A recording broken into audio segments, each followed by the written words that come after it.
வந்து நம்ம சிக்கன் குழம்பு செய்ய போகிறோம். அதுக்கு ஒரு வானல் வச்சாச்சு. கொஞ்சம் எண்ணெய் ஊற்றிக்கலாம்.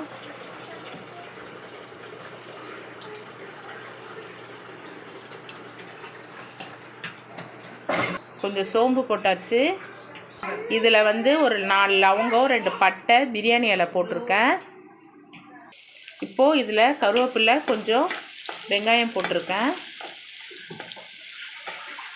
இது வந்து நல்லா பொன்னிறமாக கொஞ்சம் நல்லா வதக்கி எடுத்துக்கலாம். இதுக்கு வந்து ஒரு பேஸ்ட் ஒன்று அரைச்சிருக்கோம். இதில் பார்த்திங்கன்னா ஒரு 1/4 மூடி தேங்காய் போட்டிருக்கோம். தக்காளி, மிளகு, ஜீரகம், கொஞ்சம் சோம்பு போட்டிருக்கோம். இதை வந்து அரைச்சிருக்கோம். இப்போ இந்த சிக்கன் குழம்பு எப்படின்னா, நாங்கள் தேங்காய் அரைச்சி ஊற்றி நான் வைக்க போகிறேன். இது கூட வந்து இஞ்சி பூண்டும் போட்டு அரைச்சாச்சு. இது வந்து நம்ம சிக்கன் வந்து கிரேவி மாதிரி பண்ண போகிறோம். குழம்பு மாதிரி பண்ணல, கிரேவி மாதிரி பண்ண போகிறோம். இப்போது வெங்காயம் வந்து நல்லா வதங்கிருச்சு. இதுக்கு சும்மா ஒரு தக்காளி மட்டும் அரிஞ்சு வச்சுருக்கோம். ஏன்னா நம்ம வந்து அந்த தேங்காய் பேஸ்ட்லேயே வந்து கொஞ்சம் தக்காளி போட்டு அரைச்சி வச்சுருக்கோம். ஏன்னா கிரேவி ஆகிறதுக்கு தான் தக்காளி வந்து நம்ம அரைச்சி போடுறோம். இது ஒரு 2 நிமிஷம் வதங்கட்டும். இதில் கொஞ்சம் வதங்கிறதுக்கு உப்பு போட்டாச்சு. கொஞ்சம் நல்லா வதங்கட்டும். நம்ம அரைச்சி வச்ச பேஸ்ட்டை இதில் போட்டு நல்லா வதக்கணும். இங்கே பாருங்கள்.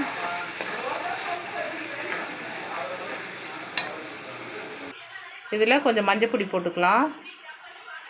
இதில் கொஞ்சம் மிளகாய் பொடி போட்டுக்கலாம். இதில் கொஞ்சம் சிக்கன் மசாலா போட்டுக்கலாம். இது நல்லா வதங்கி எண்ணெய் விடணும். இதில் சிக்கனும் கொஞ்சம் உருளைக்கிழங்கும் போடுறோம். அப்போ தான் வந்து கிரேவி இன்னும் டேஸ்ட்டாக இருக்கும். உருளைக்கிழங்கு வந்து நான்வெஜ்ஜில் நம்ம போட்டு செய்கிறப்போ அதோட டேஸ்ட்டே வந்து வேறு மாதிரி இருக்கும். நம்ம வந்து கிரேவி மாதிரி தான் பண்ண போகிறோம். ஏன்னா ரசம் வைக்கிறோம், சிக்கன் பிரட்டல் வைக்கிறோம். இப்போது இதில் கொஞ்சம் சில்லி தூள் போட்டிருக்கோம். இப்போ வேகிற அளவுக்கு தண்ணி ஊற்றியாச்சு. இப்போது இது நல்லா வெந்து வரணும். இப்போது நம்மளுக்கு எவ்வளோ காரம் உப்பு இருக்குன்னு இப்போ செக் பண்ணிக்கோங்க. நல்லா இது வெந்து திக்காக வரும். ரசத்துக்கு வைக்க போகிறோம். ரசத்துக்கு கடுகு, கருவேப்பிலை, காஞ்ச மிளகாய் போட்டு தாளிச்சிருக்கேன்.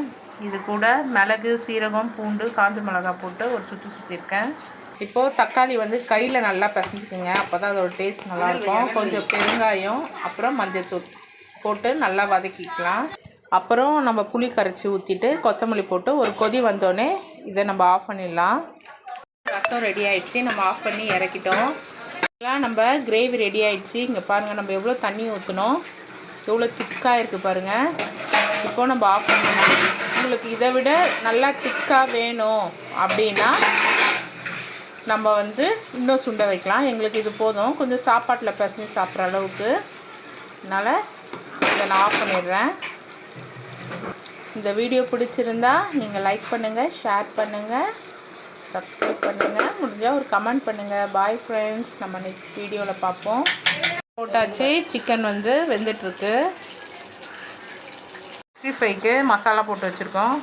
இப்போது 65க்கு ஒரு கடாய் வச்சுருக்கேன். 65 கொஞ்சம் எண்ணெய் வச்சாச்சு. பாப்பாக்காக அந்தம்மா 65 கேட்டாங்க, அதனால் போட்டு வச்சுருக்கோம். ஆல்ரெடி நான் நம்ம வீடியோவில் கொடுத்துருக்கேன் 65 எப்படி பண்ணுறதுன்ட்டு. போட்டு மசாலா போட்டு பரட்டி ஒரு 1 ஹவர் வச்சுருந்தோம். இப்போ எடுத்து 65 போட போகிறேன். பாருங்கள், நல்லா சுண்டி வருது. கொத்தமல்லி கொஞ்சம் போட்டிருக்கேன். இன்னும் ஒரு கொஞ்சம் 5 to 10 மினிட்ஸ் கொஞ்சம் சுண்டி வந்த பிறகு இதை நம்ம ஆஃப் பண்ணலாம். ஒயிட் ரைஸு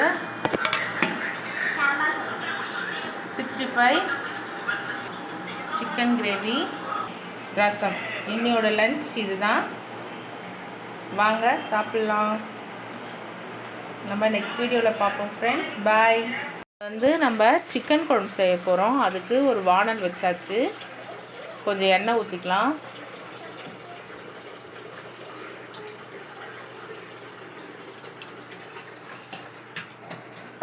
கொஞ்சம் சோம்பு போட்டாச்சு. இதில் வந்து ஒரு 4 லவங்கம், 2 பட்டை, பிரியாணி இலை போட்டிருக்கேன். இப்போது இதில் கருவேப்பிலை கொஞ்சம் வெங்காயம் போட்டிருக்கேன். இது வந்து நல்லா பொன்னிறமாக கொஞ்சம் நல்லா வதக்கி எடுத்துக்கலாம். இதுக்கு வந்து ஒரு பேஸ்ட் ஒன்று அரைச்சிருக்கோம். இதில் பார்த்திங்கன்னா ஒரு 1/4 மூடி தேங்காய் போட்டிருக்கோம், தக்காளி, மிளகு, ஜீரகம், கொஞ்சம் சோம்பு போட்டிருக்கோம். இதை வந்து அரைச்சிருக்கோம். இப்போ இந்த சிக்கன் குழம்பு எப்படின்னா நாங்கள் தேங்காய் அரைச்சி ஊற்றி நான் வைக்க போகிறேன். இது கூட வந்து இஞ்சி பூண்டும் போட்டு அரைச்சாச்சு. இது வந்து நம்ம சிக்கன் வந்து கிரேவி மாதிரி பண்ண போகிறோம், குழம்பு மாதிரி பண்ணல, கிரேவி மாதிரி பண்ண போகிறோம். இப்போது வெங்காயம் வந்து நல்லா வதங்கிருச்சு. இதுக்கு சும்மா ஒரு தக்காளி மட்டும் அரிஞ்சு வச்சுருக்கோம். ஏன்னா நம்ம வந்து அந்த தேங்காய் பேஸ்ட்லேயே வந்து கொஞ்சம் தக்காளி போட்டு அரைச்சி வச்சுருக்கோம். ஏன்னா கிரேவி ஆகிறதுக்கு தான் தக்காளி வந்து நம்ம அரைச்சி போடுறோம். இது ஒரு 2 நிமிஷம் வதங்கட்டும். இதில் கொஞ்சம் வதங்கிறதுக்கு உப்பு போட்டாச்சு.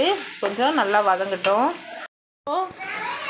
நம்ம அரைச்சி வச்ச பேஸ்ட்டை இதில் போட்டு நல்லா வதக்கணும். இங்கே பாருங்கள்.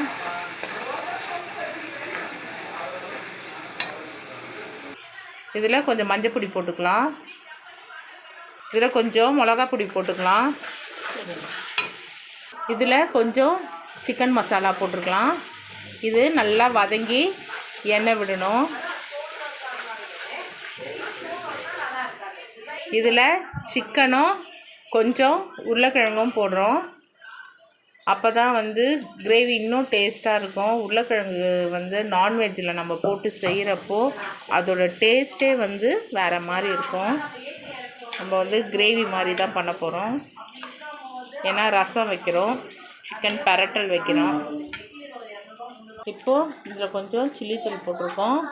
இப்போ வேகிற அளவுக்கு தண்ணி ஊற்றியாச்சு. இப்போது இது நல்லா வெந்து வரணும். இப்போது நம்மளுக்கு எவ்வளோ காரம் உப்பு இருக்குன்னு இப்போ செக் பண்ணிக்கோங்க. நல்லா இது வெந்து திக்காக வரும். பாருங்கள், நல்லா சுண்டி வருது. கொத்தமல்லி கொஞ்சம் போட்டிருக்கேன். இன்னும் ஒரு கொஞ்சம் 5 to 10 minutes கொஞ்சம் சுண்டி வந்த பிறகு இதை நம்ம ஆஃப் பண்ணலாம். நம்ம கிரேவி ரெடி ஆகிடுச்சு. இங்கே பாருங்கள், நம்ம எவ்வளோ தண்ணி ஊற்றணும், எவ்வளோ திக்காக இருக்குது பாருங்கள். இப்போது நம்ம ஆஃப் பண்ணலாம். உங்களுக்கு இதை விட நல்லா திக்காக வேணும் அப்படின்னா நம்ம வந்து இன்னும் சுண்ட வைக்கலாம். எங்களுக்கு இது போதும், கொஞ்சம் சாப்பாட்டில் பிசைஞ்சு சாப்பிட்ற அளவுக்கு. அதனால் இதை நான் ஆஃப் பண்ணிடுறேன். இந்த வீடியோ பிடிச்சிருந்தா நீங்கள் லைக் பண்ணுங்கள், ஷேர் பண்ணுங்கள், சப்ஸ்கிரைப் பண்ணுங்கள், முடிஞ்சால் ஒரு கமெண்ட் பண்ணுங்கள். பாய் ஃப்ரெண்ட்ஸ், நம்ம நெக்ஸ்ட் வீடியோவில் பார்ப்போம்.